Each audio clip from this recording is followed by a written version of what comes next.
буду переводить. Наушниками это.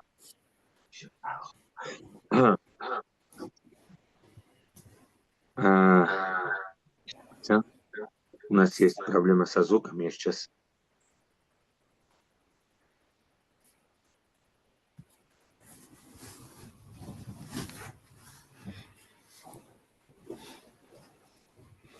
პირველ რიგში მოგესალმებით და მადლობას გიხდით, რომ ქართულ ფსიქოანალიტიკურ სივრცეში ისევ იღებთ მონაწილეობას როგორც ჩვენს პროგრამაში, ჩვენ აქტივობებში, რომელიც მოგახსენებათ პერმანენტული ხასიათის არის და საბოლოო ჯამში ფსიქოანალიზის და ფსიქოანალიტიკური კლინიკის გავრცელებას ემსახურება საქართველოში და რაც თავარია ურთიერთობას ჩვენს კოლეგებთან უცხოეთში, საფრანგეთში, ბულგარეთში, ლიბანში, უკრაინაში და ყველგან, სადაც კი ჩვენ შეიძლება გაუზიაროთ ჩვენი გამოცდილება სხვებს და ჩვენმა კოლეგებმა უცხოეთთან გაგვიზიარონ თავიანთი გამოცდილება.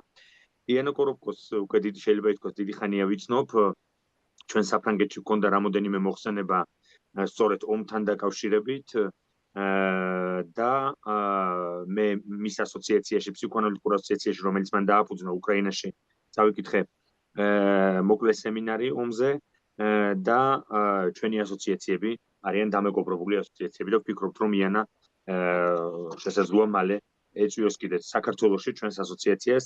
ის არის ფსიქოანალიტიკოსი, კლინიკური ფსიქოლოგი და განსაკუთრებით ბოლო წლების განმავლობაში მუშაობს ტრავმატიზმის საკითხზე და განსაკუთრებით ტრავმატიზმზე ექსტრემალურ ვითარებაში, ექსტრემალურ სიტუაციებში, მაგალითად ისეთ სიტუაციებში, როგორც არის ომი, იკვლევს რადიკალიზმს, რადიკალიზაციას, ტერორიზმს და ომის ტრამვას. მისი სადოქტორო ნაშრომი შეიძლება ითქვას, რომ წინასწარმეტყველური აღმოჩნდა ლამის, შეიძლება ითქვას ომის დაწყებამდე რამოდენიმე წლით ადრე მან დაიცვა ნაშრომი სახელწოდებით ძალაუფლების გლობალური ცვლილებები, სოფლიო ომის რისკი და პრევენციის ზომები. და სწორედ მისი ნაშრომი ახლა უკიდურესი აქტუალობით ხასიათდება, გამოირჩევა ჩვენ და სამწუხაროდ. განათლება მიიღო მრავალ უნივერსიტეტში, მათ შორის შეიძლება ვთქვა, ჩამოთვალოთ ნიცას უნივერსიტეტი, სორბონის პარიზის სორბონის უნივერსიტეტი, იელის უნივერსიტეტში მიღებული აქვს პოსტტრაუმატული სტრესული აშლილობის სპეციალისტის დიპლომი. ის მუშაობდა ტრავმირებულ სუბიექტებთან შვეიცარიაში, სერბეთში, ესპანეთში, ომანში, არაბეთის გაერთიანებულ საემიროებში და ამჟამად ის მუშაობს ჰოსპიტლებში, კიევში, კერძოდ უკრაინაში დაჭრილ და ტრავმირებულ უკრაინელ ჯარისკაცებთან და აქედან გამომდინარე მას აქვს უდიდესი კლინიკური გამოცდილება ამ მიმართულებით.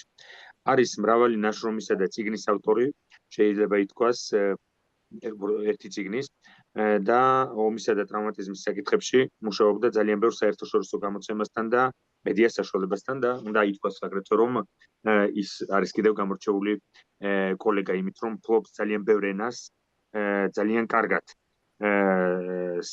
პირველ რიგში ის არის არაბული ენის სპეციალისტი, რუსული თავისთავად, ინგლისური, ფრანგული, იტალიური, ესპანური, ჩინური და სერბულ ენებზე საუბრობს და აქედან გამომდინარე მეტი შესაძლებლობა აქვს ხმა მიაწვდინოს ჩვენს მეგობრებს მსოფლიოში იმის შესახებ თუ რაც ხდება უკრაინაში და დღევანდელი მისი მოხსენების თემა არის ომის психоаналитикური хроникები. Я передаю вам слово. Я представил вкратце вашу деятельность и ваши труды и то, на что вы сейчас в данный момент работаете. И слушаю вас. Спасибо большое, Гика, за приглашение. Мне очень приятно присутствовать сегодня на нашей встрече и очень рада познакомиться с грузинскими коллегами. Вы будете переводить или я могу? Мы можем еще и потом. И сегодня я хочу представить урывок со своей книги, которую я уже подала в печать при издательстве университета, в котором я сейчас преподаю для магистратуры психореабилитацию и психоанализ, в том числе психоанализ при посттравматическом синдроме. И сегодня вы будете первая аудитория, которая услышит небольшой урывок из этой книги, который я перевела для вас с украинского языка. პირველ რიგში მადლობა მოწვევისათვის. მოხარული ვარ, რომ გავიცანი და მაქვს შესაძლებლობა გავიცნო ქართველი კოლეგები და მე დღეს ვისაუბრებ ამონარიდზე, ჩემი წიგნიდან, რომელიც სულ მალე დაიბეჭდება უნივერსიტეტის გამომცემლობის მიერ. ფაქტურად თქვენ ხართ პირველი აუდიტორია, ვისაც გაუზიარებ ესე საჯაროდ ამ წიგნის ზოგიერთ პასაჟს. მე ამ უნივერსიტეტში ვკითხულობ მაგისტრატურის ფარგლებში ფსიქორეაბილიტაციის შესახებ ლექციებს და აგრეთვე ფსიქოანალიზზე, პოსტტრაუმატული სტრესული აშლილობის ანალიზს და ეს არის. И могу начинать тогда. Конечно. Так. Писать о том, чего не пережил, невозможно.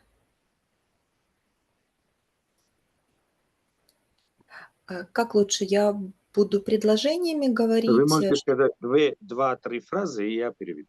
и переводить. Хорошо. Кто бы вам ни утверждал обратное, мотивация иностранных и украинских коллег, желающих разгадать энигму нашей стойкости, побуждала меня к созданию этого манускрипта. დაწერო იმის შესახებ, რაც არ განგიცდია, შეუძლებელია. Est-ce que vous я путаю французский и русский язык. Вы можете еще раз повторить 2 последние фразы после того, как невозможно написать о том, что вы не пережили. И потом по фразам лучше, потому что это цитата. Цитату перевести.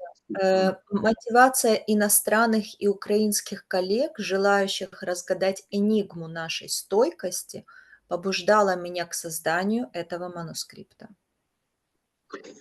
Мотивация და სურვილი უცხოელი და უკრაინელი კოლეგებისა გამოეცნოთ და გაეგოთ თუ რა შემდგომარეობს ჩვენი მდგრადობის, ჩვენი სიძლიერის გამოცანა და ენიგმა, აი ეს გახდა მიზეზი, რამაც მიბიძგა მე ეს ხელნაწერის შემექმნა, ანუ შემექმნა ეს ტექსტი. ანუ კითხვა თუ როგორ რა შემდგომარეობს სიძლიერე, სიმტკიცე უკრაინელებს. И вот манускрипт дождался своего часа. Каждая страница рождалась в глубинах реальных событий, в движении. Если нет накопленного жизненного опыта, то и нечем поделиться. Да, ამ ტექსტმა იხილა დღის-შუქი და თითოეული მისი გვერდი იქნა დაწერილი რეალურ გამოცდილებაზე დაყრდნობით, რეალურ მოვლენებში ყოფნის დროს. და თუ კი რეალური გამოცდილება არ არსებობს, თუ კი არ არის რაღაც განცდილი და ნახული, ძალიან რთულია წერო ამაზე. ესე იგი, სინამდვილეში ეს არ იქნება ნამდვილი ნაწერი. Воспоминания переводились в слова, слова в предложения, когда я была на прогулке или занята рабочими делами. მოგონებები და განცდები გარდაიქმნებოდა სიტყვებად, სიტყვები გარდაიქმნებოდა ფრაზებად, იმ ყოველდღიური მუშაობის პროცესში, რომლის განმავლობაშიც მე ვიყავი, რომელშიც ვიყავი ჩართული მთელი დღე. И эта книга стала результатом длительного процесса наблюдений, размышлений, которые были записаны в блокноте в час войны. Pardon, в час? И в час войны, во время войны. და ეს წიგნი არის შედეგი ხანგრძლივი რეალობის, ხანგრძლივი დაკვირვების, რომელსაც მე მუდმივად ბლოკნოტში ვიწერდი, ვინიშნავდი ჩემს განცდებს, ჩემს დაკვირვებებს ომის периодში. Учитывая то, что психоанализ не является распространенным подходом в гуманитарных миссиях, мне пришлось искать способы интегрировать его элементы в действующую систему психосоциальной поддержки. იმის გამო, რომ ფსიქოანალიზი არ ითვლება გავრცელებულ მეთოდად ჰუმანიტარული დახმარების, ასე ვთქვათ, პრაქტიკაში, მე მომიხდა ფსიქოანალიზის სპეციალური გზით ინტეგრირება ფსიქოსტაციონარული მკურნალობის დროს ჰუმანიტარული, ასე იგი, მისიებში. ანუ ფსიქოანალიზის ინტეგრირება. Это был смелый шаг, ведь психоанализ зачастую ассоциируется со спокойным кабинетом, а не условиями постоянного стресса и опасности. Mhm. Я столкнулась со многими препятствиями, от бюрократических до этических. ეს არ იყო ადვილი, ეს იყო გაბედული ნაბიჯი ჩემი მხრიდან, რადგანაც ფსიქოანალიზი ასოცირდება ძალიან მშვიდ გარემოსთან, კაბინეტთან, მშვიდ კაბინეტურ სამუშაოსთან და არა სტრესთან და არა საომარ მდგომარეობებთან. ამიტომ მე მომიწია ბევრი ბიუროკრატიული და ადმინისტრაციული ბარიერის გადალახვა, დაბრკოლების. Но именно эти вызовы открыли передо мной уникальные возможности для исследования человеческой психики в условиях войны. Исследование было направлено на сбор, анализ данных, что позволило детально описать и понять масштабы, глубину сложного опыта людей, которые потеряли все – дома, близких, надежду на будущее. ეს გამოწვევა ამავე დროს უნიკალური შესაძლებლობა იყო ჩემთვის შემესწავლა ადამიანური ფსიქიკა, ადამიანის ფსიქიკა ომის დროს და შემეგროვებინა მონაცემები, ამ შეგროვებული მონაცემების ანალიზი მომეხდინა და გამიაზრებინა ის მასშტაბები და სიღრმე ტრაგედიისა, რომელსაც субъекти განიცდის ომის დროს. Их истории – это исследование процесса формирования психологической травмы, механизмов защиты психики, а также эффективных методов психоаналитической интервенции. ეს ისტორიები გვაჩვენებს можно повторить? Да. Их истории – это исследование процесса формирования травмы, механизмов защиты психики. ეს მათი ისტორიები არის გვაჩვენებს იმას, თუ როგორ ხდება ტრამვის ფორმირების პროცესი და რა დაცვით მექანიზმებს უპირისპირებს ამას სუბიექტი.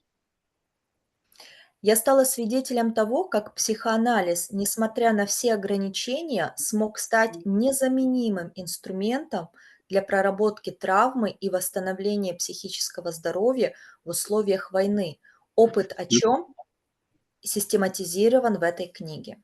და მე გავხდი მოწმე, რომ ფსიქოანალიზი ჭეშმარიტად არის ჩაუნაცვლებელი ინსტრუმენტი იმისა, თუ როგორ შეიძლება დაეხმარო ადამიანს ტრამვის გადამუშავებაში უშუალოდ ომის დროს, რეაბილიტაციის დროს და მე ამ წიგნში სწორედ შევეცადე დამერწმუნებინა მკითხველი ფსიქოანალიზის უკიდურეს ეფექტურობაში ამ დროს, როდესაც საქმე ეხება არა მხოლოდ ტრავმატიზმის მკურნალობას, არამედ ტრავმატიზმის ომის დროს, როცა ომი მიმდინარეობს.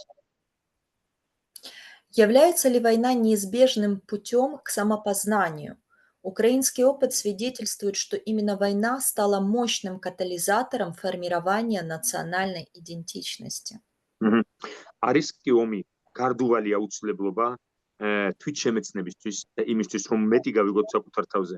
ყოველ შემთხვევაში შეიძლება ითქვას, რომ ომი უკრაინაში ნამდვილად გახდა ეროვნული იდენტობის მაინტეგრირებელი ფაქტორი. Возможно, освободительная борьба и является национальной идеей украинцев. Если нет против кого объединяться, то нет и понимания собственной идентичности. გამათავისუფლებელი მოძრაობა ნამდვილად გახდა უკრაინის გამაერთიანებელი მოძრაობაც ამავე დროს და ამავე დროს თუ არის თუ რასი ბრძვი, რის წინააღმდეგ იბრძვი, ამავე დროს არ გაქვს განცდა საკუთარი იდენტობის. Как вы сказали, Яна, что если нету агрессора, врага, то и нету национальной идеи украинцев. То есть если нет против кого бороться, то украинцы и не ощущают себя как свою идентичность национальную. ანუ უკრაინელები თუ არ არის ვინმე ვის წინააღმდეგაც იბრძვიან, თითქოს მათ არ აქვს ნაციონალური იდენტობა, თითქოს უნდა არსებობდეს ის ვიღაც რომლის წინააღმდეგაც ისინი იბრძვიან აგრესორს. Национальная идентობა ამას ეყრდნობა. Сегодняшние лозунги «Свободный Азов», «Я с Украины» – это больше, чем просто слова. Это означающие проявление самоидентификации и глубокой связи с коллективным. მაგალითად, ისეთი სლოგანები თავისუფალი აზოვი, მე ვარ უკრაინელი, ეს არ არის უბრალოდ სლოგანები, ეს არის აღნიშნულები, რომლებიც მასტრუქტურირებელ ძალას იძენენ ნაციონალური იდენტობის და აფუძნებენ ნაციონალურ იდენტობას. Советское наследие, отрицавшее индивидуальность в пользу коллективного, оставило свой след. Сейчас вопрос идентификации поднимается очень остро. До того он вообще не имел значения, ведь считалось, что сила в общности. Однако война заставила украинцев переосмыслить, что их означает, что нас означает, через обращение к национальным символам, культуре, традиции. საბჭოთა მემკვიდრეობა უარყოფდა ერების ინდივიდუალობას კოლექტივის სასარგებლოდ, კოლექტივიზაციის სასარგებლოდ და დღეს ამ ომის პერიოდში უკრაინაში თითოეული ჩვენგანი აცნობიერებს თუ რას ნიშნავს ის სიმბოლოები, ის აღნიშნულები, რომლებმაც შეიძლება ეროვნული იდენტობა განსაზღვროს. ის აღნიშნულები, რომლებიც საბჭოთა ხელისუფლების დროს იყო წაშლილი, შეიძლება ასე ითქვას. Война с Россией стала не только очередным витком борьбы за независимость, но и личным испытанием для каждого украинца, которое ускорило процессы индивидуальной и коллективной трансформации в становлении субъективизированного «мы». ომი რუსეთთან არა მხოლოდ დამოუკიდებლობისა და თავისუფლებისათვის ბრძოლა აღმოჩნდა, არამედ თითოეული ინდივიდის бრძოლა, надо чтобы повторили, я немножко трудно это индивидуальный. Да, что сама война ускорила процесс становления субъективизированного «мы». Мы, которое осознает себя как мы и они. Да. Они как масса или стадо. Да, они это как агрессор, они это вот как Россия, это они, а мы не они, мы субъективизированы, мы понимаем свою идентичность, что она отличается от России. Да. Ану, омма Украинаში განაპირობა პროცესი სუბიექტივირებული, გააჩინა ეგრეთ წოდებული სუბიექტივირებული ჩვენ. ოღონდ გაცნობიერებული ჩვენ, ესე იგი, ამან გაერთიანა კოლექტივი, სადაც თითოეული ინდივიდი აცნობიერებს იმ ფსიქიკურ სამუშაოს, რომელსაც ის ახორციელებს და ამით ახდენს არა მხოლოდ მეს სუბიექტივაციას, არამედ სუბიექტივაციას ისეთ კონცეფტის, როგორც არის ჩვენ. Подобно тому, как личность формируется через разнообразные жизненные испытания, национальная идентичность консолидируется через социальные взаимодействия, а также в условиях внешней агрессии, но не обязательно войны. То есть национальное ощущение себя как нации, война ускоряет это осознание, но не является обязательным фактором становления понимания «мы», кто такие мы. ისევე როგორც პიროვნების ფორმირებაში ძალიან დიდი წვლილი შეაქვს და დიდი მნიშვნელობა აქვს პიროვნულ გამოცდილებას, იმ განსაცდელებს და გამოწვევებს, რომელსაც პიროვნება გადალახავს თავის ცხოვრებაში, ისე რომ პიროვნება შედგეს, ეს გამოცდილება მნიშვნელოვანია, ასევე ერებისთვის ალბათ მნიშვნელოვანია და ნაციონალური იდენტობის გასამყარებლად მნიშვნელოვანია გამოცდილება, რომელიც გულისხმობს აგრესიასთან გამკლავებას, დაპირისპირებასთან და შემოტევასთან გამკლავებას, თუმცა აუცილებელი არ არის, რომ ომი აჩქარებს ამ პროცესს ნაციონალური თვითგამორკვევის, მაგრამ არ არის აუცილებელი, რომ ომი მოხდეს იმისათვის, რომ ნაციონალური თვითგამორკვევა და იდენტობა შესაძლებელი იყოს, коллективური იდენტობა. Экстремальные условия выявляют лучшее и худшее в человеке. Именно в таких испытаниях рождается истинная сущность нации. Война с Россией стала не только физическим противостоянием, но и глубоким духовным переосмыслением, которое ознаменовало начало нового этапа в истории Украины.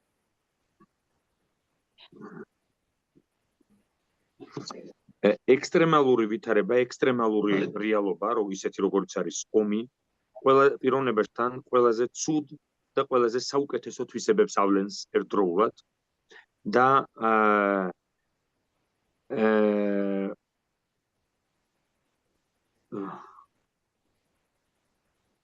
Рождается истинная сущность нации, что война с Россией это перерождение для Украины, это новый этап.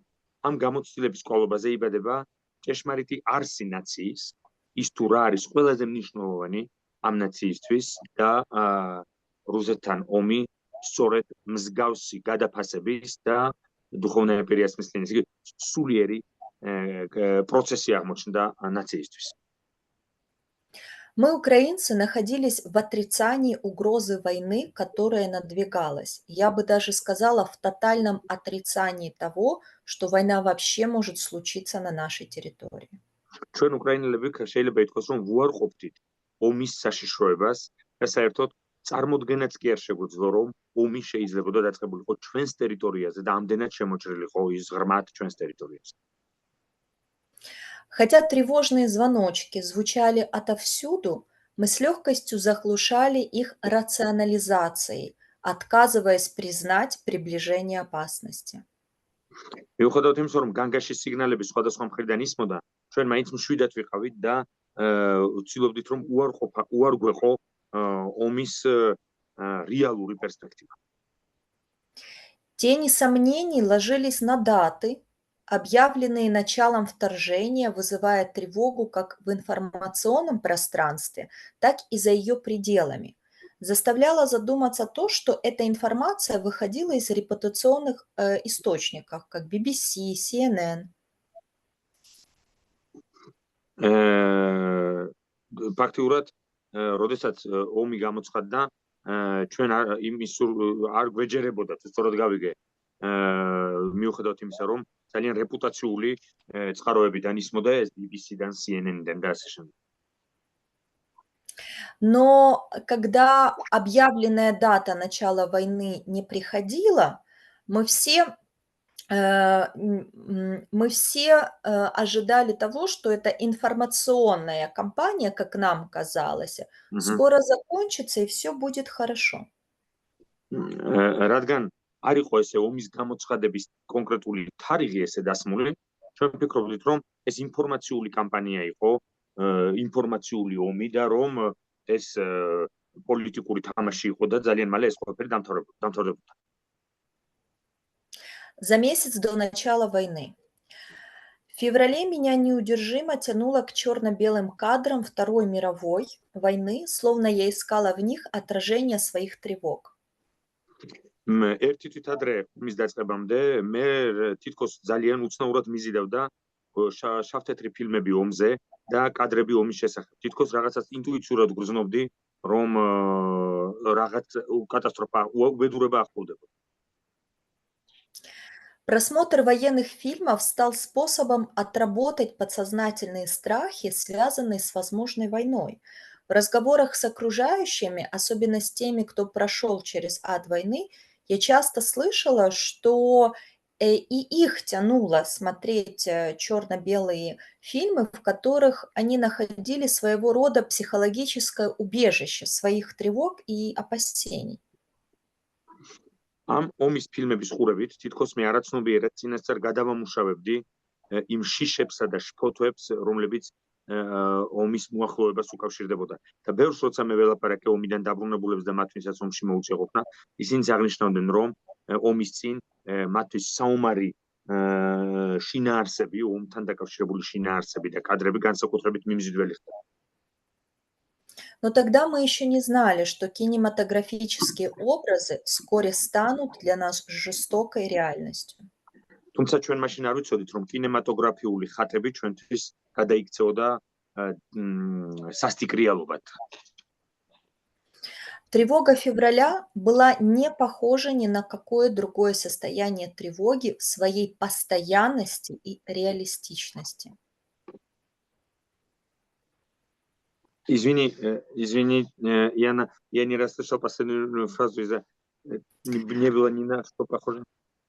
Тревога февраля была не похожа ни на какое другое состояние тревоги через свою постоянность, постоянная тревога, и реалистичная.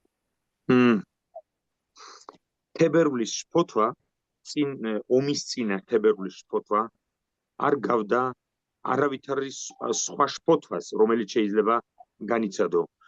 მას ახასიათებდა მუდმივობა, ეს შფოთვა მუდმივად იყო წარმოდგენილი და ახასიათებდა ერთგვარი რეალისტურობა, თითქოს უკიდურესად რეალური იყო ამ შფოთვის ბუნება. Быть аналитиком в такие времена – это призвание. Вопреки внутренней тревоге, я понимала, что мое место здесь. იყო ანალიტიკოსი მსგავს რეალობაში და მსგავს ვითარებაში ეს უფრო მეტად მოწოდება უფრო ვიდრე პროფესია, რადგან მე ვაცნობიერებდი, რომ ამჟამად უნდა დავრჩენილიყავი აქ და რაღაც გამეკეთებ. В то время как другие искали спасения, я искала ответы. მაშინ როცა სხვები ეძებდნენ შველას, მე მსურდა პასუხები მეპოვა ჩემ შფოთვაზე. Я не просто была наблюдателем, а активным участником событий, который пытается понять их логику и доказать, что знания и разум могут изменить мир. მე ვიყავი არა უბრალოდ დამკვირვებელი, არამედ ჩართული ვიყავი ამ მოვლენებში და ვცდილობდი გამიაზრებინა რაციონალურად ცნობიერების თვალით შემეხედა ამ ყველაფერთვის და მქონდა რწმენა, რომ ცოდნასა და знания Что знания могут изменить мир. რომ ცოდნას და გაცნობიერებას შეუძლია შეცვალოს სამყარო. Аналитик в военное время такой же аналитик, как и в мирное время. Сила знаний может быть такой же мощной, как и сама катастрофа. Психоаналитикოსი ომის დროს ისეთივე психоаналитикოსია, როგორც მშვიდობიანობის პერიოდში.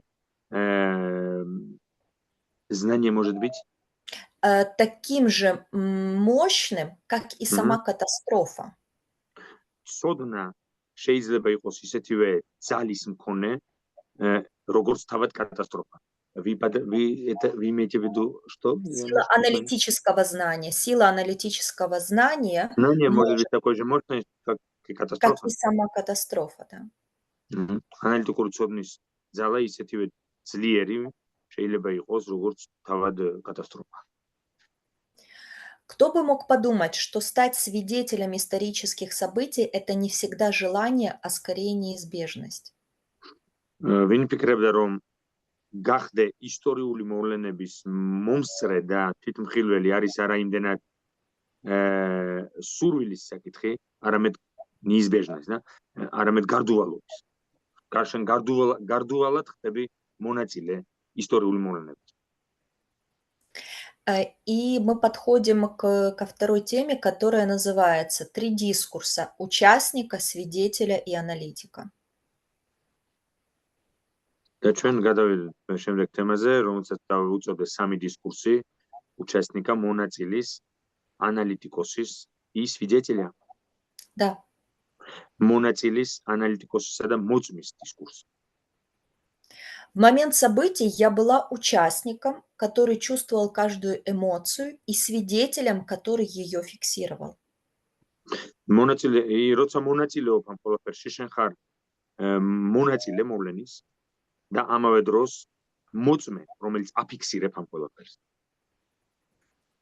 Лишь с течением времени, не сразу, я смогла перейти от роли участника событий к роли аналитика, который собирает разразненные кусочки в единую целостную картину.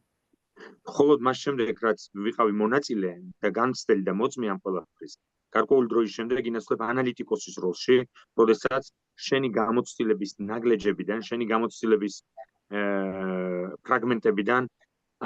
ფრაგმენტებს აერთიანებ და ცდილობ მერე ამის ანალიზს და გააზრებას. Путь от участника-свидетеля к аналитику – это классическая траектория исследования. И несмотря на то, что свидетель, участник и аналитик – это разные дискурсы, они не противоречат друг другу, а взаимодействуют, стимулируя поиск смысла. მონაწილისა და მოწმის პოზიციიდან ანალიტიკოსის პოზიციაზე გადანაცვლება ეს არის კვლევაძიების კლასიკური ტრაექტორია და ეს პოზიციები იყო მონაწილე, იყო მოწმე და იყო ანალიტიკოსი ერთმანეთს არ განმორიცხავს, ისინი ერთმანეთს ავსებს იმისთვის, რომ საბოლოოდ გააზრება იყოს შესაძლებელი მოვლენა. Невыносимым было отсутствие смысла в реальности смертей, которые не прекращались. А в засвидетельствовании, то есть в том, что мы играли роль не просто участников, а и свидетелей этих событий, мы находили силу. В фиксации событий мы находили силу.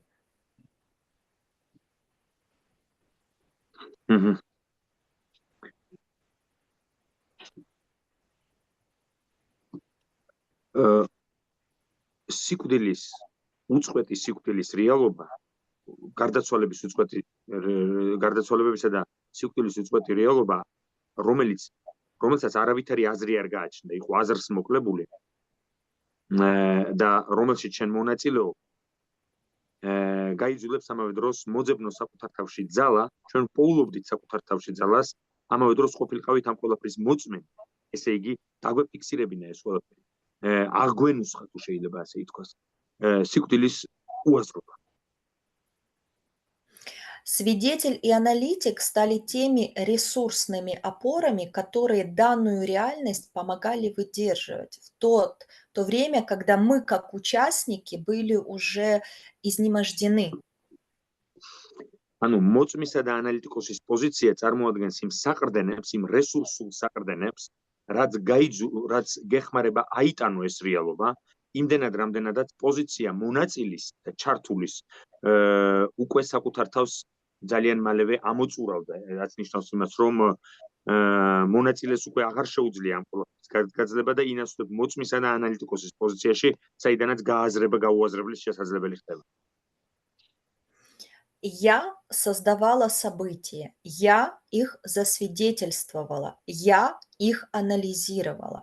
Способность творить уже является не поневольной позицией, то есть та позиция, в которую нас поместили участников событий, мы из этой позиции пытались свидетельствовать эти события, то есть это уже не поневольная позиция, и то, что мы свидетельствовали, фиксировали, снимали на камеру, писали, сообщали, мы это потом анализировали. То есть такая своего рода аутогенерирующая позиция, когда мы не оставались на одном месте, которое нам представляли, мы его создавали, и это нам помогало находить ресурс, справляться с этой реальностью. მონაწილის პოზიციაში შენ ვერაფერს ქმნი, ხარ პასიური, მაგრამ როდესაც ჩვენ ვინაცვლებდით მოწმის პოზიციაში, ანუ სასვიდეტელствовать ეს უფრო მეტია ვიდრე მოწმე, იყო აღმწერი, იყო ამის აღმნუსხავი და თვითმხილველი, ჩვენ გვეხმარებოდა ყოფილიყავით აქტიური ქმნადობის პოზიციაში. ჩვენ ქმნიდით მოვლენას, რომელსაც თავისთავად არც სახელი ჰქონდა და არც აღწერილობა. ჩვენ ვიღებდით ამას კამერით, ვიწერდით, გამოვკითხავდით და დოკუმენტირებას ვახდენდით, რაც შესაძლებლობას გვაძლევდა აგვეტანა ეს რეალობა, დაგვესაბუთებინა ის და მონაწილის პასიურ პოზიციიდან გადაგვენაცვლა მოვლენის შექმნის პოზიციაში. ესე იგი, მოვლენის ის როცა მოვლენას ამოწმებ, ესია правильно понял, когда субъект засвидетельствовал le réel явление, вы и создаете этим это явление, оно начинает существовать как часть прошлого, истории и данного момента. Да, мы создаем. Оно начинает существовать. Да, мы отказываемся принимать позицию, в которую нас ставят, через то, что мы уже создаем определенный репортаж, определенный документацию событий, и значит, это уже задокументированное событие живет своей жизнью. Мы уже в позиции создателя, а не тех, кого покупают. ჩვენ იმ პოზიციაში, რომელსაც ჩვენ ჩაგვაყენეს მონაწილის, პასიური მონაწილის, აქედან ჩვენ გამოვდივართ სწორედ მოწმისა და ანალიტიკოსის პოზიციის წყალობით, რადგანაც ფაქტის მოვლენის, სიკვდილის მოვლენის დოკუმენტირება, დაარქივება, აღწერა, ჩაწერა ამ მოვლენის არსებობას ხდის შესაძლებელს, ასე იგი. Феномен, который я наблюдала непосредственно у выживших в оккупации и участников боевых действий в Украине, стал мутизм войны. Им не хватало слов описать то, что с ними происходило. ფენომენი, რომელსაც მე ვაკვირდებოდი ომის მონაწილეებთან და უშუალოდ ვინც იბრძოდა ფრონტზე, შეიძლება ამ ფენომენს მე უწოდე ომის მუტიზმი. რაც ნიშნავს იმას, რომ მათ არ ყოფნიდათ სიტყვები აღეწერათ ან ეთქვათ ის, რაც განიცადეს. მუტიზმ ვაინი. Они находили свое пристанище в наиболее регрессивной позиции, в которой вместо слов плач или тишина. Сколько бы их ни приходило в мой кабинет, каждый готов был говорить о чем угодно, но не о пережитом. ისინი უფრო მეტად თავს აფარებდნენ რეგრესიულ პოზიციას, სადაც ტირილი და სიჩუმე ანაცვლებდა სიტყვებს. ხშირ შემთხვევაში მათ შეეძლოთ ელაპარაკათ ყველაფერზე, მაგრამ თითქმის არასდროს იმაზე, რაც განიცადეს ომში, უშუალოდ ომიდან დაბრუნებულ ადამიანებზეა ლაპარაკი. ესე იგი, ტირილი და სიჩუმე სიტყვების ნაცვლად. ომის მუტიზმი. Все семьи войны – это семьи в скорби. Так называемой нормальной скорби, когда утрата признана, но также и в меланхолии, патологическая скорбь, когда утрата не признается. ყველა ოჯახი, რომელსაც შეეხო ომი და რომელმაც დაკარგა ოჯახის წევრი, იმყოფება ორ პოზიციაში. ეს არის გლოვა, სკორბ, გლოვა ან მელანქოლია. მელანქოლიური პოზიცია, როდესაც სწორედ საქმე ეხება გლოვის პათოლოგიურ ფორმას, როდესაც გლოვის ფსიქიკური სამუშაო ვერ ხორციელდება და ოჯახი იშლება აი ამ მელანქოლიაში. И клиника войны – это как раз клиника меланхолии, в которой я чувствую, что оно ничто без утраченного объекта. და ომის კლინიკა სწორედ მელანქოლიის კლინიკაა, როდესაც მე მაქვს განცდა, რომ მე აღარაფერს აღარ წარმოვადგენ დაკარგული ობიექტის გარეშე. Меланхолик в скорби удерживает вечную форму смерти и не хочет покидать смерть. Он виновен в смерти, а этот долг слишком высок. И смерть... Да-да-да.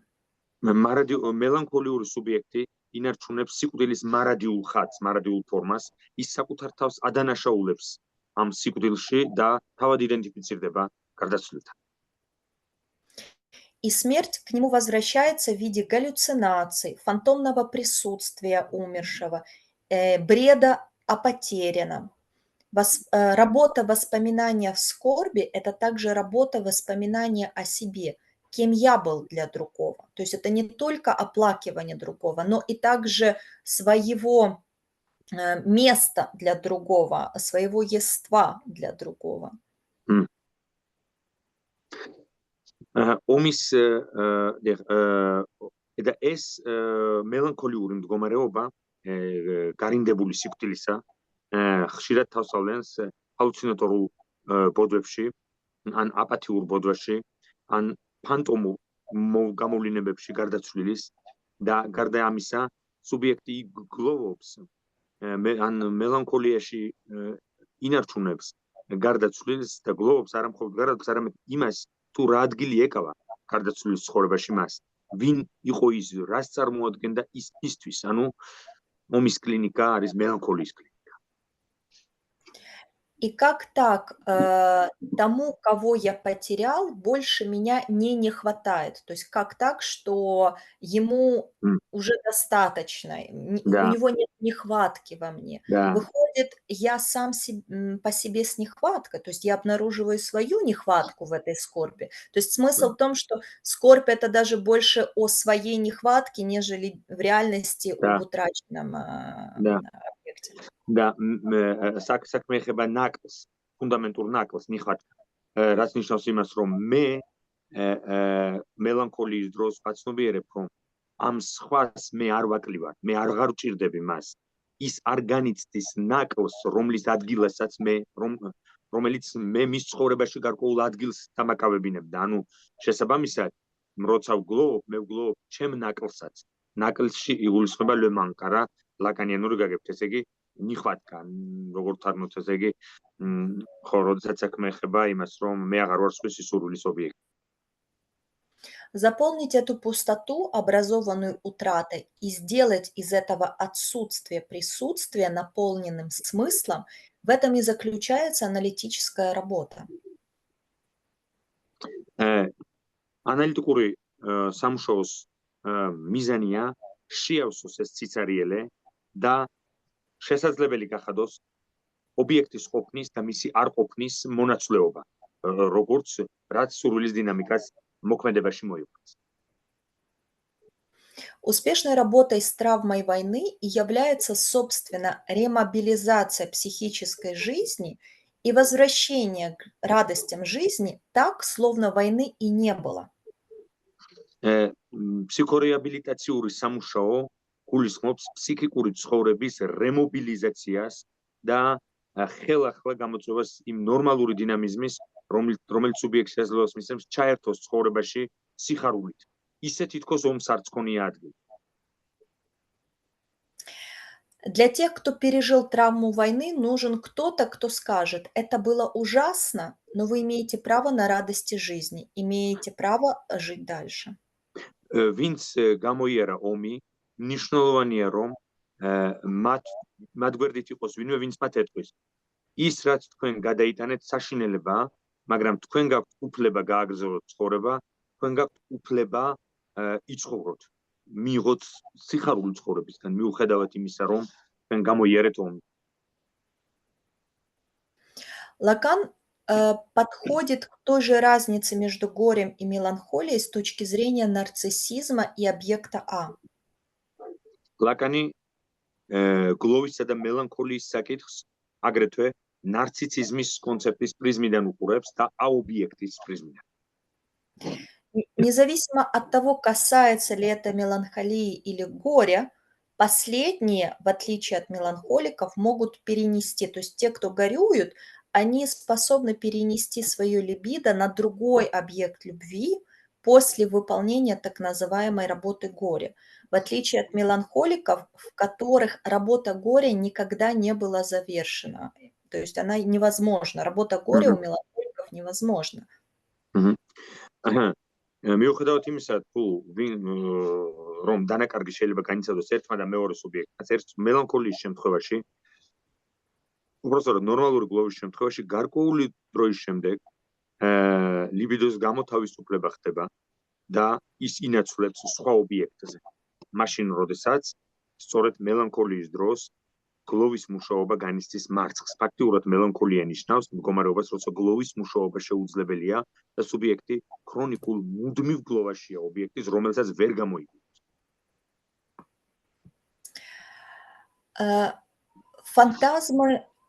Фантазмы смерти и кастрации отражают фундаментальные страхи субъекта перед уничтожением, потерей и ограничением.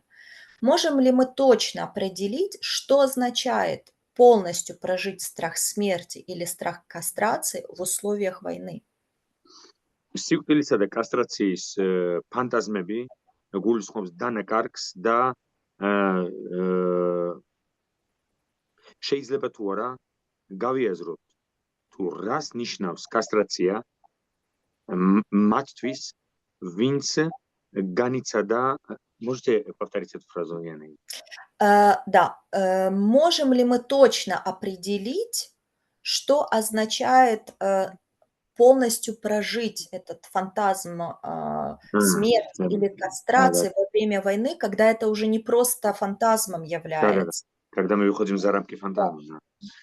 ჩვენ ვიცით, რომ არსებობს სიკვდილისა და კასტრაციის ფანტაზმები და შეიძლება თუ არა გავიაზროთ ადამიანის მდგომარეობა, რომელიც ომის დროს იმას, რაც იყო ფანტაზმი და ის რაც არის ფანტაზმი, განიცდის რეალურ რეგისტრში, განიცდის რეალურად. როდესაც ფანტაზმი ომისა და ფრონტის სცენაზე რეალურად იდგმება, რა შეიძლება ის განიცდეს? При реализация фантазма заключается не в его достижении, не в его воплощении, материализации, а в принятии неизбежности его видоизменения, что содержит в себе этап скорби по утрате фантазмированного образа и готовности двигаться дальше, то есть к тканию нового фантазма. ფანტაზმის რეალობაში განცდა მისი მატერიალიზაცია გულისხმობს აუცილებლობას, რომ სუბიექტმა შექმნას ახალი ფანტაზმი, ახალი ткань, ესე იგი, ახალი ქსოვილი ფანტაზმის, რომლის პრიზმიდანაც მერე დაინახავს რეალობას, იმისთვის, რომ მისთვის რეალობა არ დარჩეს აუტანელი. Иными словами, когда фантазм становится реальностью, нужно создавать новые фантазмы, чтобы оставаться в рамках функционирующей невротической структуры. Да, это очень важно, то, что вы сказали. სხვაგორად რომ თქვათ, როცა ფანტაზმი ხდება რეალობა, როცა ფანტაზმი რეალიზდება, მაგალითად, კასტრაციისა და სიკვდილის ფანტაზმი, ამ დროს აუცილებელია შევქმნათ ახალი ფანტაზმები, მაქსიმალურად სწრაფად შევქმნათ ახალი ქსოვილი ფანტაზმის, იმისთვის რომ სუბიექტი დარჩეს ნევროტული ფუნქციონირების რეჟიმში რეალობასთან მიმართებაში, ესე იგი არ შეიშალოს.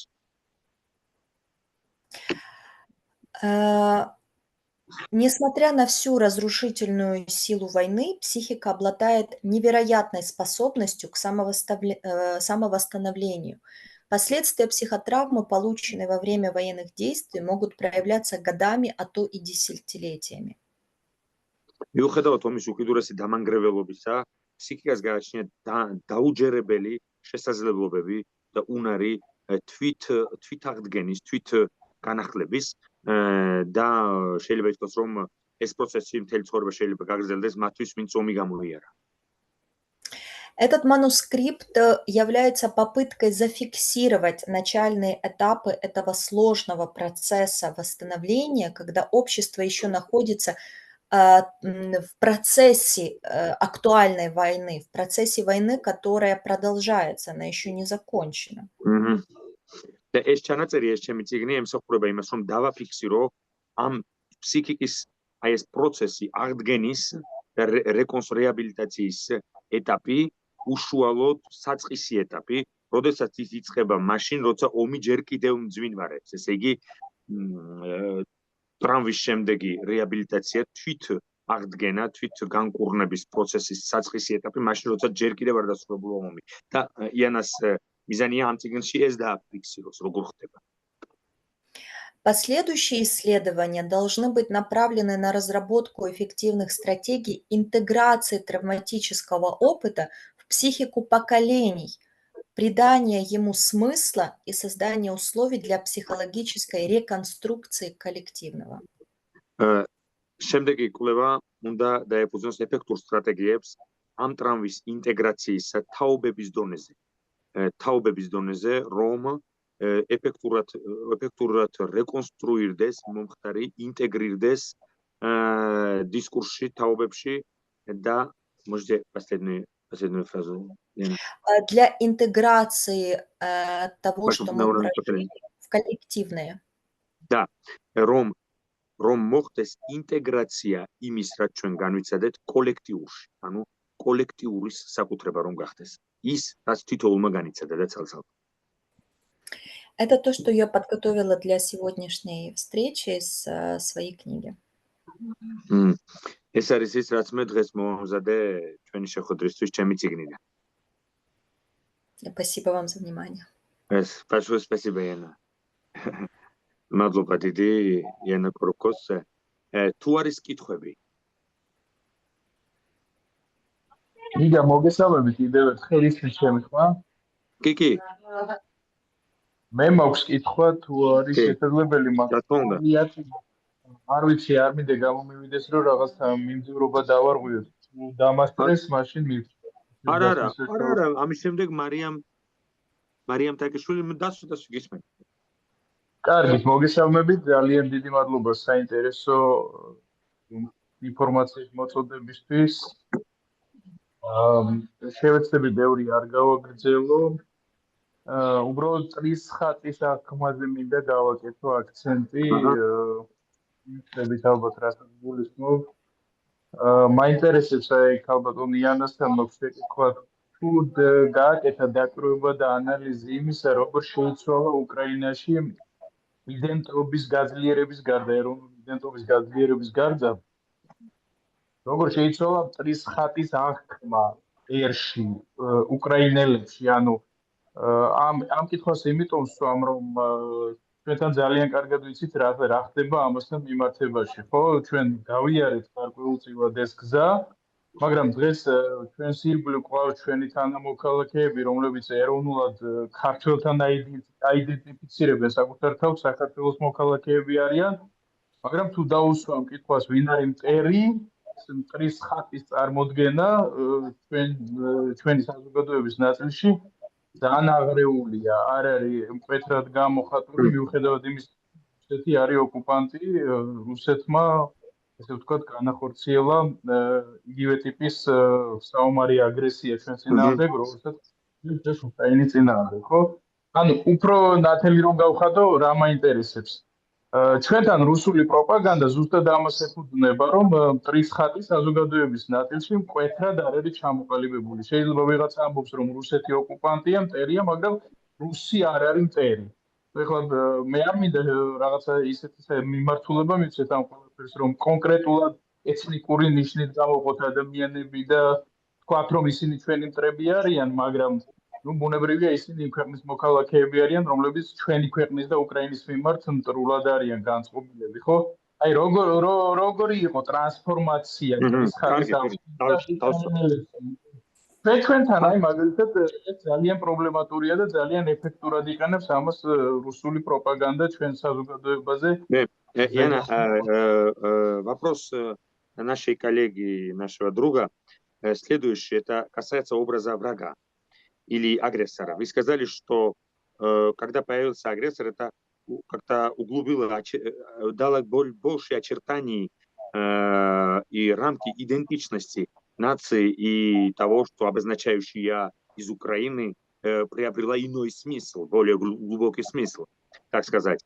И Пирус говорит о том, что в Грузии нет хорошо формированного образа врага, несмотря на много нападений или вторжений со стороны РФ в Грузии, до сих пор, может быть, не каждый грузин, но я лично не согласен, но все-таки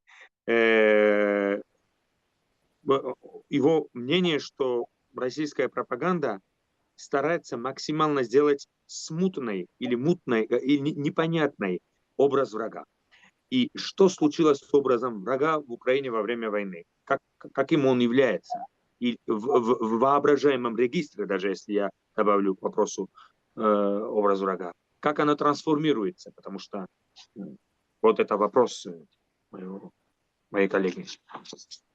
Этот образ, я могу сразу сказать, стал как чужак. Если Россия, у нас не было раньше такого дискурса в обществе никогда, что Россия – это другая страна, было ощущение сплоченности, схожести. Сейчас это чужинец, это совершенно отличный от нас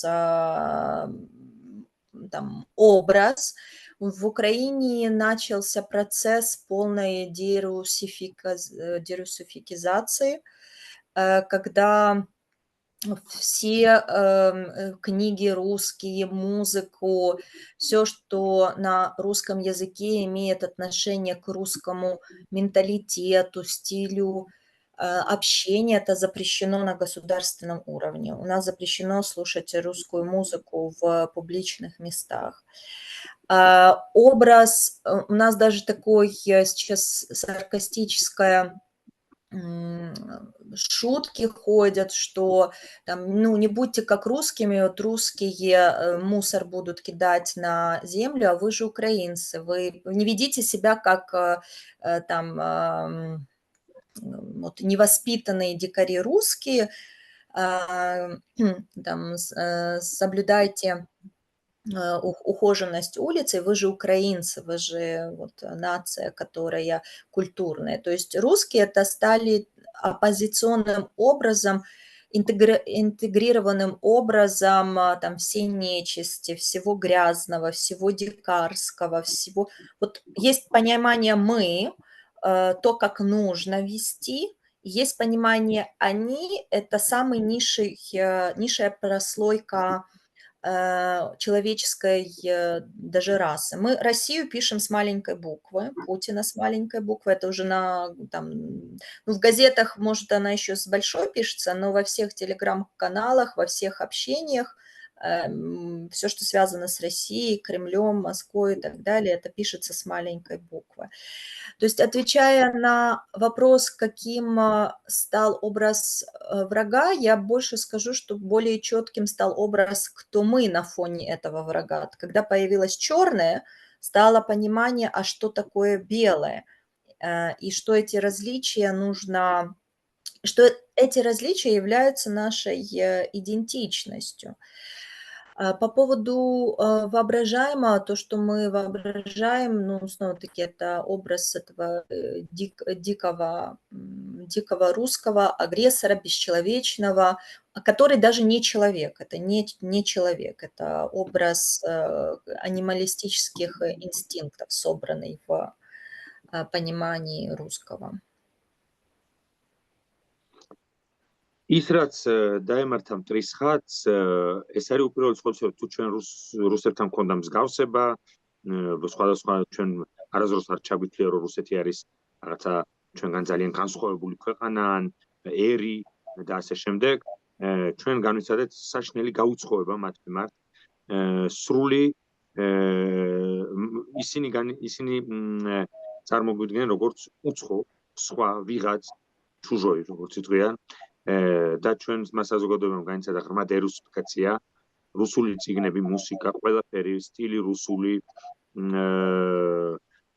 ყველაფერი არის აკრძალული უკრაინაში. სარკასტული ხუმრობებიც კი არის, მაგალითად, როცა უკრაინელი ცუდად იქცევა, მაგალითად, ნაგავსხრის ქუჩაში, მეორე უკრაინელი მას ეუბნება რუსივით ნუ იქცევი. ეს არის ოპოზიციური, ინტეგრირებული ხატი, საწინააღმდეგო და საპირისპირო ყველაფერი კარგისა. ეს არის ასოცირებული სიბინძურესთან, ველურობასთან, რუსულს, სიტყვა რუსეთს ჩვენ უკვე დიდი ხანია პატარა ასოთი ვწერთ, სიტყვა პუტინს პატარა ასოთი ვწერთ, კრემლს და ასე შემდეგ და შეიძლება ითქვას, რომ რუსეთის ფონზე გამოჩნდა ის თუ ვინ ვართ ჩვენ, ვინ შეიძლება ვიყოთ. და წარმოსახვით რეგისტრზე თუ ვილაპარაკებთ, რუსი ადამიანი უკრაინელის წარმოსახვაში არ არის ადამიანი, თითქოს ის არის ცხოველი, ანიმალისტური ხატი გაჩნდა რუსეთში.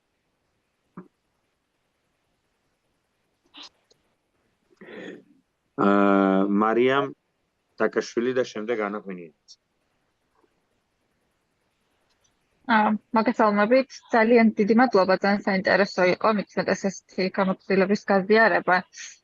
ჩემი კითხვა ეხება უფრო მაგალითად, როდესაც ადამიანი ესეთ ძლიერ ტრავმულ სიტუაციაშია და ეს მხოლოდ ერთჯერადად არ ხდება, არამედ რაღაცა ხანგრძლივი პროცესია, ხო, თუნდაც რამდენიმე დღე უწევს ყოფნა.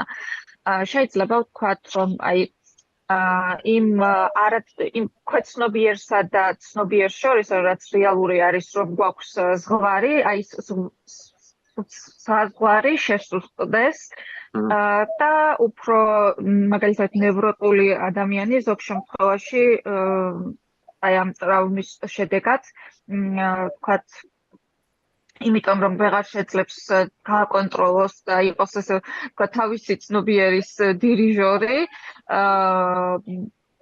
გამოუვლინდეს სხვადასხვა სახის ფსიქოზი, თუ რა თქმა უნდა ამის რაღაც პირობა მანამდეც იყო და უშუალოდ და ამან შეუწყოს ხელი, ესეთი რამე თუ არის შესაძლებელი და არა მხოლოდ იმ სიტუაციაში ვთქვათ, რომელშიც იმყოფება, არამედ მოგვიანებით შესაძლებელი რამდენიმე წლის შემდეგ დაბრუნების შემდეგ. Яна, когда мы говорим о травме, можно представить, говорит Мариам, что травматизм во время войны, во время военных действий, это такое продолжительное состояние травмы, это не какой-то один взрыв, это может длиться долго, часами, днями.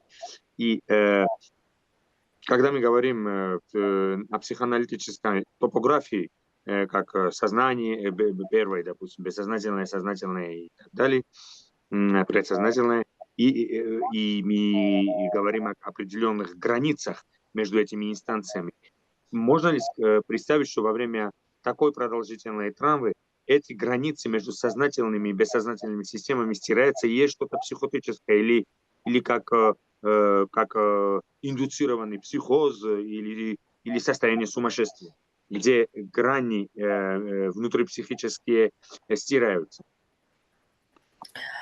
Мы можем говорить действительно о том, что границы стираются. Я это вижу на примере и себя, и всех своих коллег, но также на примере пациентов, с которыми я работала.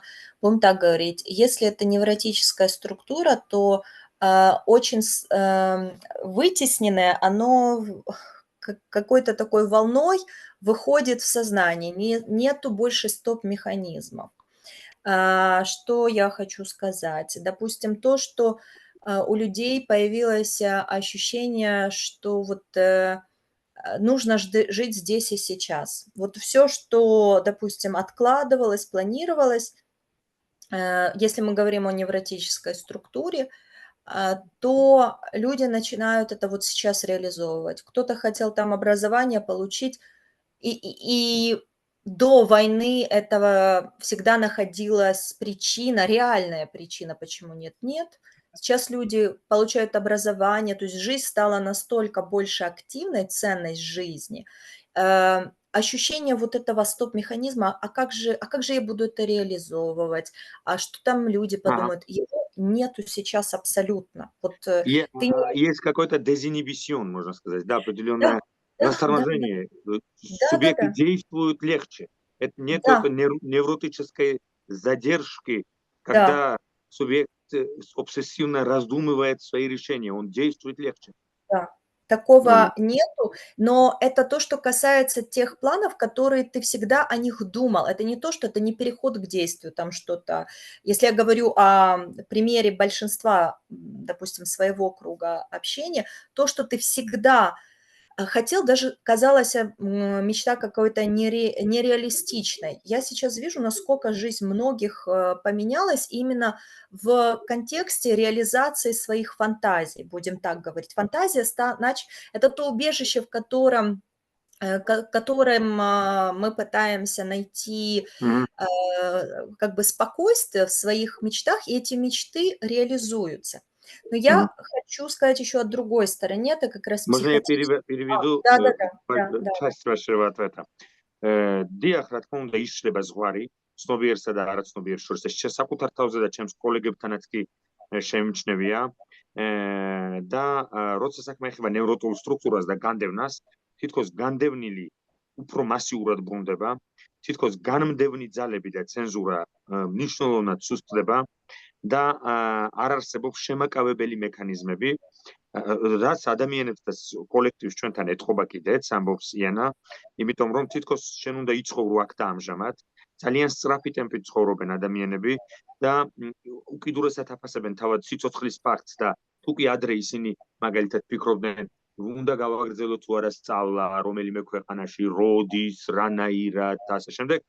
ეს კითხვები, ეს ნევროტიკისათვის დამახასიათებელი შეფერხებები და ინიბიციები აღარ აღენიშნებათ და ისინი ძალიან სწრაფად გადადიან ქმედებაზე და საკუთარი ფანტაზიების და ოცნებების რეალიზებასა და განხორციელებაზე фактурат аман გამოიწვია ეს Яна, вы хотели что добавить? Да, и вторые мои наблюдения, поскольку я работала очень в разных психиатрических больницах, которые прожили оккупацию, и наблюдала опыт людей, которых декланшировался психоз, либо он, наоборот, еще больше усугубился вследствие войны.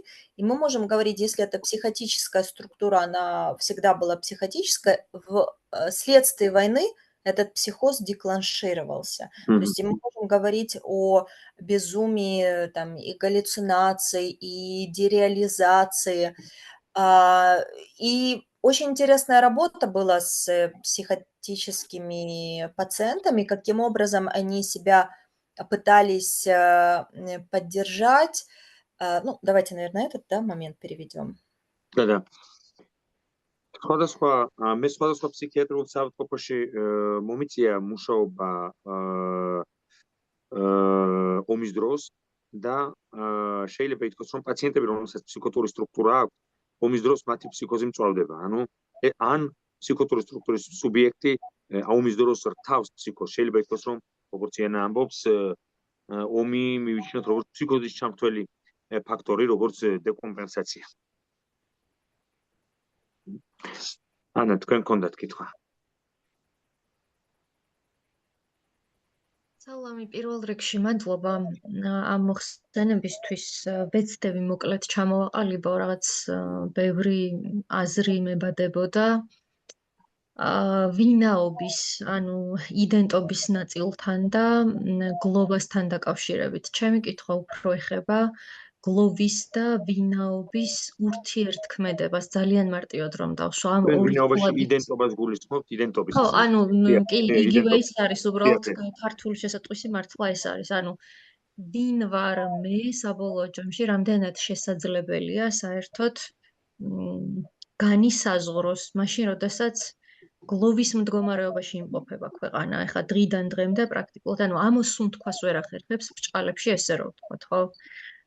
ეს ერთი და რაზეც ის საუბრობს, მე ასეთი განცდა მექმნება ყოველ შემთხვევაში, რომ ეს ჯერჯერობით არის სახელდახელოდ შექმნილი იდენტობა, რომ მე არა სხვა ვარ, ანუ არა რუსი ვარ, მაგალითად, მაგრამ საბოლოო ჯამში ვინ ვარ, აი ამ გლოვის დასრულების გარეშე, აი როგორ ხდება ეს ამ ორ ცვლად შორის თუ აქვს დაკვირვება, იმიტომ რომ ყველაზე ესე მძაფრად სადაც შეიძლება დაიკვირვებოდეს ახლა აი ამ ორის ურთიერთქმედება ისევ და ისევ რა თქმა უნდა ესეთი განსაკუთრებული სტრესის მდგომარეობებია, ხო, როგორიც ომი არის და სხვა მსგავსი. იმიტომ რომ ჩვენ ახლა კერძო პრაქტიკაში, რასაც მე ვაკვირდები არის ის, რომ ზუსტად სადაც გლოვის დასრულების ერთ-ერთი შედეგი არის ეს განახლებული ვინაობა, ასე ვთქვათ, ხო? იმიტომ რომ ზუსტად ვინ ვარ, სხვანაირად პასუხს.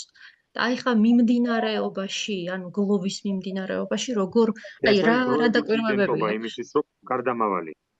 ხო, აი რაღაც უფრო ესეც სახელდახელოდ იდენტობები ჩვენ ბევრი ვიცით, ახლა ქართველებს მე ვფიქრობ, რომ ეს ბევრი გვაქვს. საერთოდ ეს. კი ბატონო. ხო. კი ბატონო, ეს არის კითხვა ძალიან მოკლედ ვეცადე. Мадლობა. Ага. Яна? Да. Что-то я вас уже не вижу. Да, вот. Значит, был такой вопрос, касающийся идентичности и работы траура, работы скорби. Анна, его вопрос следующий, что ответ «Кто я?» То есть ответ на идентичность, что я представляю как нация, как субъект, принадлежащий этой нации или страны. Насколько возможно определить это, когда общество находится в постоянном и незавершенном пока что трауре, когда у этого общества из-за войны нет даже момента, чтобы сделать определенную передышку, дать себе, так сказать, люкс для траура, дать себе такой комфорт, чтобы сделать психический траур. И можно ли сказать, что идентичность, о котором вы говорили, это временная, такая транзиторная форма идентичности, которая станет настоящей, более стабильной формой идентичности, когда коллектив закончит работу траура? И можно ли сказать, что эта идентичность просто определяется, я тот, кто не является русским, я не русский. И эта идентичность, экстремальная форма такой идентичности, как если я правильно понял вопрос, который нужен коллективу во время таких событий, и что идентичность более структурированная может, так сказать, иметь место после завершения, так сказать, скорби или после определенной психической работы.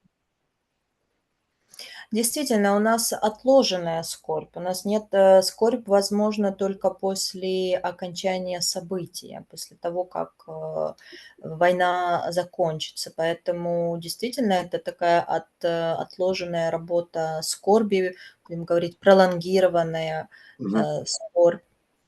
То, что касается идентичности, как я уже, когда завершала свое выступление, сказала о том, что дальнейшие исследования, то есть это то, о чем я рассказала, свидетелем чего я была, это о том, что происходит сейчас актуальное.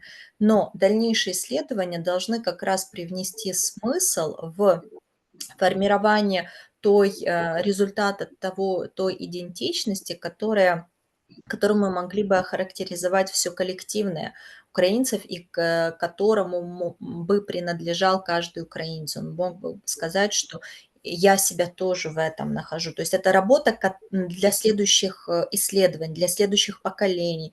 Это то, что сейчас находится в процессе становления. У нас нет возможности утверждать то, чем это закончится, поскольку это еще не закончилось. Но понимание того, что украинец – это значит я не русский, это неверно, потому что у нас всегда было понимание того, кто мы есть, но это мы им не пользовались. Вот я сейчас смотрю назад, нам как бы был предложен другой вариант, которым мы пользовались в обществе, но на самом деле вопрошать и жить через то, кем являюсь на самом деле я, хочется сказать, что нам мешали, да, что было... Это сейчас приходит ощущение, что были другие ресурсы, которые предлагались к тому, чтобы ими пользоваться. Русский язык, там, близость с русским миром, но понимание украинцев у нас всегда было. То есть, но оно было не востребовано, оно было не задействовано, оно было в чем-то дальше менее популяризировано, и считалось, что пользоваться вот русским языком – это более, ну, такое фальшивая точка зрения, что более там продвинуто, будем так говорить. Но украинцы... Это в странах, я это замечал и в Армении, и в определенное время и в Грузии, но в Грузии меньше всего, да. Но эта идентичность становится, оно вытесненное становится, оно становится семейной, но не коллективной, не общественной. Вы говорите, допустим, грузин, который очень грузинская семья и так далее, но это при Советском Союзе. Но у нас немножко по-другому все это было. Я понимаю, о чем вы говорите.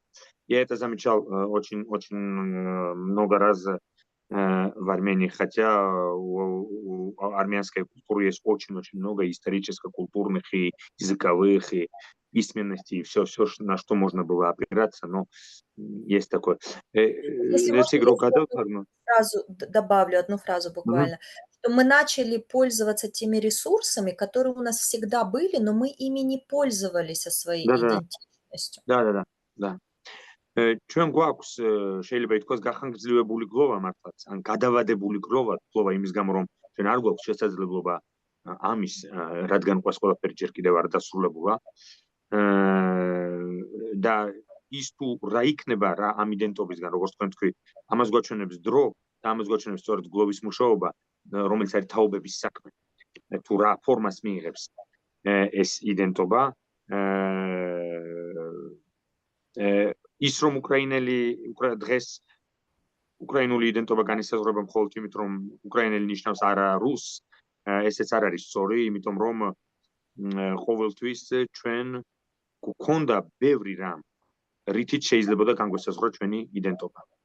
კულტურაში, ენაში და ასე შემდეგ, ისტორიაში და ასე შემდეგ, მაგრამ თითქოს ჩვენ ამას არ ვიყენებთ. თითქოს ჩვენ პასიურები ვიყავით საკუთარი იდენტობის და თვითგამორკვევის საქმეში.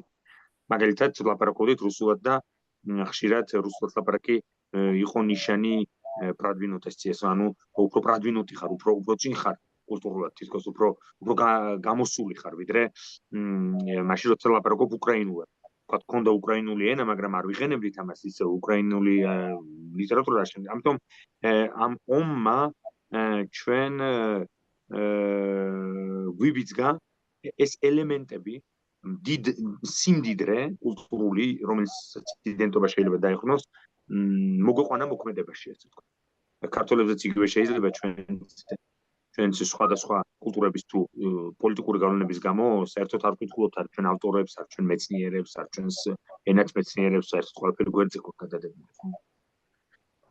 Видите, Мадлоба. вы правы, это замечается и в грузинском обществе, что есть очень много элементов, много стержней идентичности, много обозначающих, великих обозначающих, исторических, в литературе, в истории и так далее, но есть определенное пассивное использование этим. И есть больше попыток имитации, делать имитации, нежели быть тем, кем ты являешься, или как будто мы получили определенное культурное наследие, но мы не можем им пользоваться. Совершенно верно. Совершенно верно. იგა, შესაძლებელია შენიშნა ერთი წინადადებით? კი. ხო, აი, როდესაც ამ პროცესზე ვსაუბრობ, როცა ესე ვთქვათ, საომარი ვითარება ერთი ქვეყნის მიერ მეორე ქვეყნის მიმართ განხორციელებული აგრესია ეროვნული იდენტობის ნიშნებს აძლიერებს, აუცილებლად ალბათ უნდა გავითვალისწინოთ ისიც, რომ ყველა შემთხვევაში შეიძლება ასე არ მოხდეს, ხო? ძალიან მნიშვნელოვანია, რომ იმ კონკრეტულ ერს, რომელშიც ამ ვითარების გამო იდენტური ნიშნები ძლიერდება, ეროვნული იდენტობის ნიშნები, უნდა ჰქონდეს ეს გამოკვეთილი ნიშნები და ამ მხრივ ძალიან საინტერესო იყო ის, რაც უკრაინაში ვნახეთ, ხო? მათ ჰქონდათ ეს გამოკვეთილი ნიშნები, მაგრამ რუსული ზეგავლენა ცდილობდა ამ ნიშნების გაქრობას, თუმცა ვერ შეძლეს.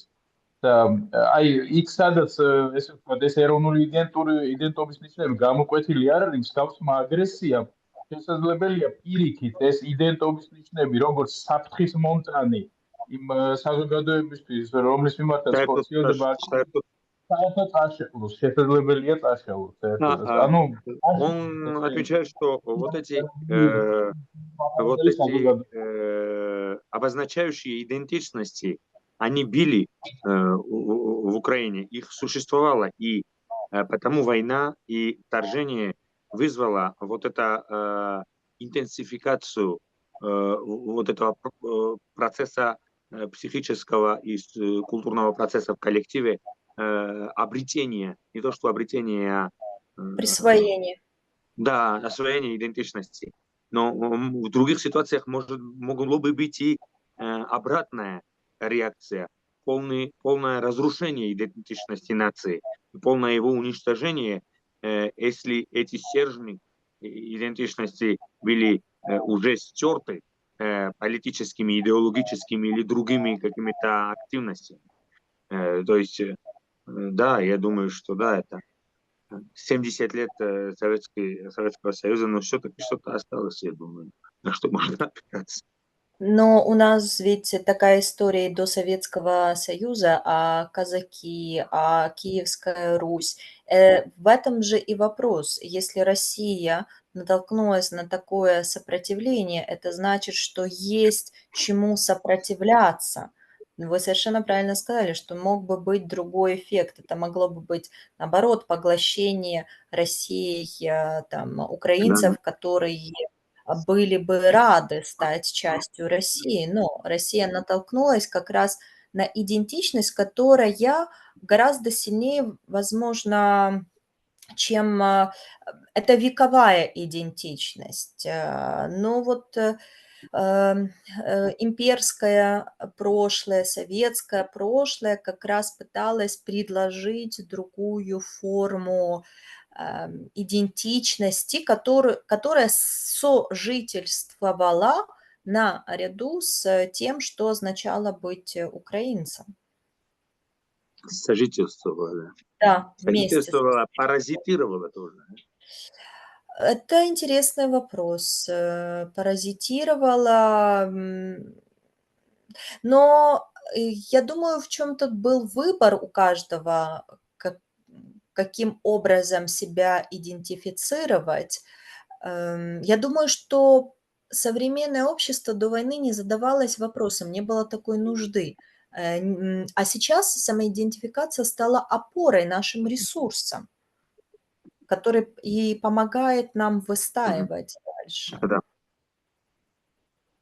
Да. ხო, ნამდვილად იყო ეს იდენტობის ელემენტები. იყო თვითონ რუსეთს რო ამბობს ამას, რომ იყო კიევსკაია რუს, იყო კაზაკობა და იყო მთელი ეს ისტორია, რომელიც გააჩნია უშუალოდ უკრაინას და სწორედ ამიტომ მოხდა რომ რუსეთმა ვერ აიღო უკრაინა, იმიტომ რომ ის დაეჯახა ამ იდენტობის კომპონენტს, რომელიც არის წმინდად უკრაინული. რომ არა ეს ბარიერი მაშინ ძალიან ადვილად დაძლევდა მოსახლეობაში და საზოგადოებრივი აზრის დონეზე იდეას, რომ შეერთებოდით რუსეთზე. შესაძლოა რუსეთს მოსწონებოდა კიდეც, რომ არ ყოფილიყო ეს იდენტობის ქვაკუთხედები, რომლებზეც ისერი მოიტეხა, ასე ვთქვათ, ხო? რუსეთმა ფეხი წამოიკრა ამაზე. რომ არ ყოფილიყო ეს შემაფერხებელი ფაქტორები სწორედ იდენტობასთან დაკავშირებული, მაშინ შესაძლოა თავად იდეა რუსეთთან შეერთების ყველასთვის ყოფილიყო მიმზიდველი, რატომაც არა. და საბჭოთა კავშირის დროს და იმპერიული რუსეთის გამოცდილება და საბჭოთა გამოცდილება გულისხმობდა ერთგვარ თანაცხოვრებას უკრაინული იდენტობის რუსულთან და საბჭოთასთან და იმპერიულთან. ელენეს აქვს შეკითხვა. ელენე, არამიძე, გითხრათ ელენე. ალო?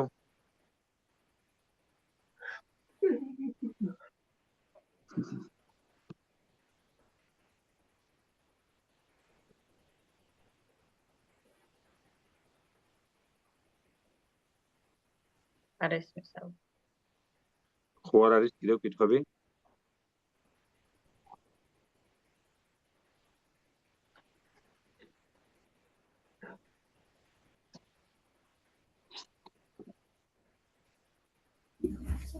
გამარჯობათ.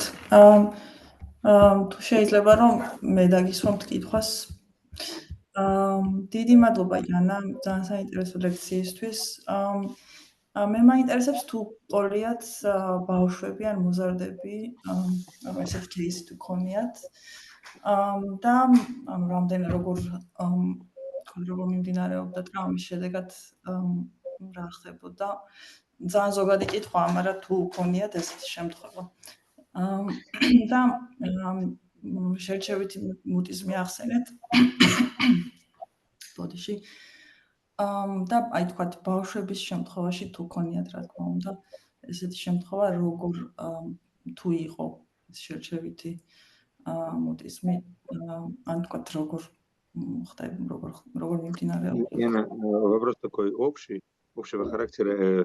Если вам приходилось работать с детьми и с подростками, которые пережили войну, и было ли у них вот то, что вы назвали мутизмом войны? Да. Вы мне как раз задаете все вопросы по реакцию на войну, по психотической структуре, по детям, подросткам. Это как раз называются блоки моей книги. Первый блок называется «Психотическая реакция», второй «Дети, подростки, война», третье как 4 разных дискурса реакции на войну. То есть я только описала один дискурс, что определенная часть населения там переходит больше к действию, то есть это дезингибизация произошла, не наоборот, что люди заморозились, как бы, а начали более активно проявлять себя.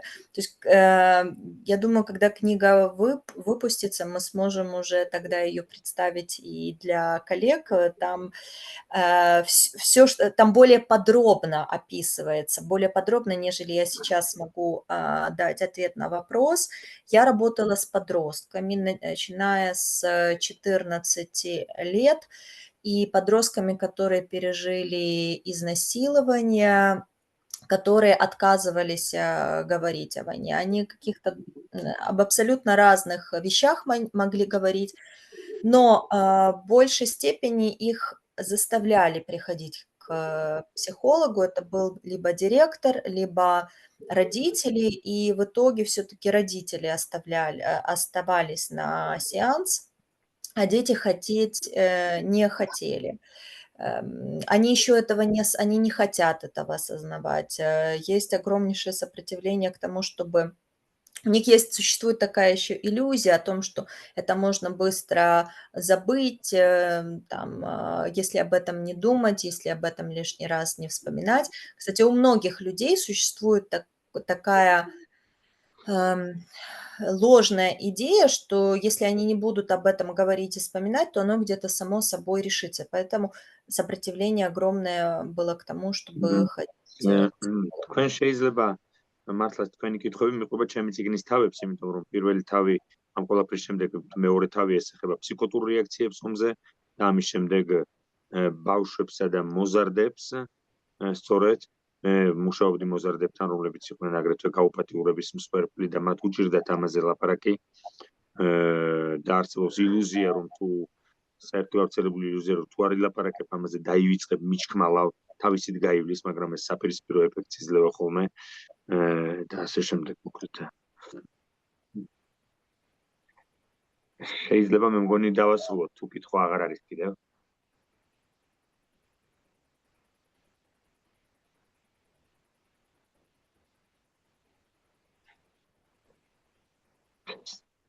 Яна, мы можем уже закончить наш семинар. Я думаю, это было очень интересно.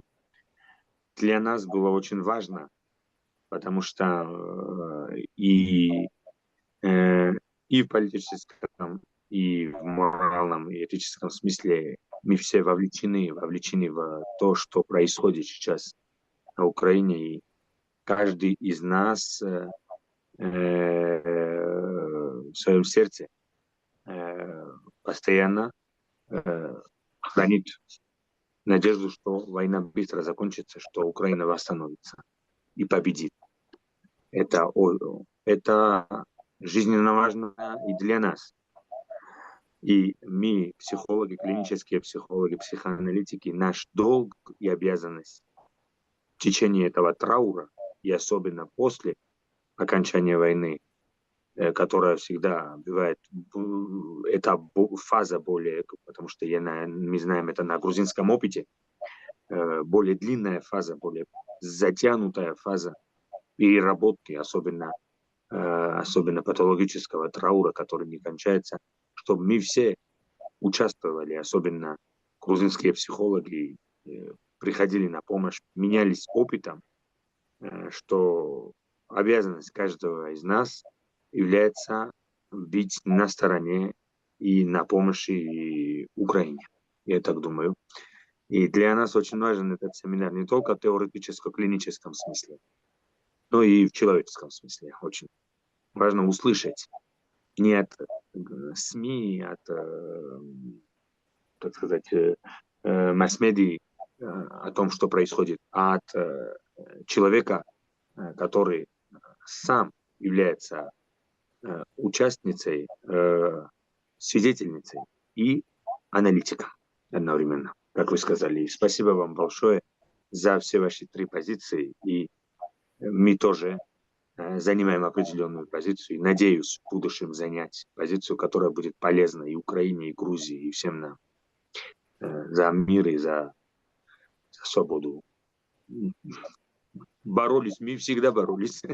Это очень тяжело, очень тяжело. Я не знаю, настолько мы обрели более такую стойкую идентичность в течение этой борьбы, но мы не дезинтегрировались, мы не диссоциировались никогда. Это факт. Все, спасибо вам большое. И хочу вам сказать, я это по-грузински тоже скажу, что наши ассоциации, они сотрудничают, и у нас будет много-много времени, чтобы говорить и о других темах из психоанализа и психопатологии, которые немаловажны тоже. Спасибо вам за приглашение.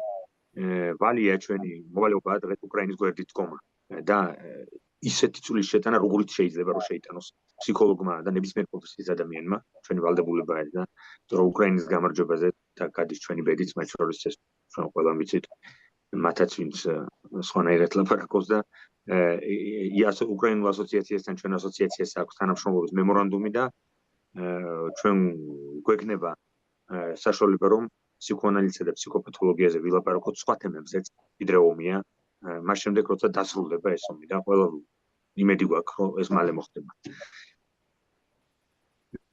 Спасибо вам большое, Яна, и желаю вам хорошего возвращения на Украине и продолжения вашей работы, и чтобы был мир на Украине, в Грузии, и чтобы Украина победила.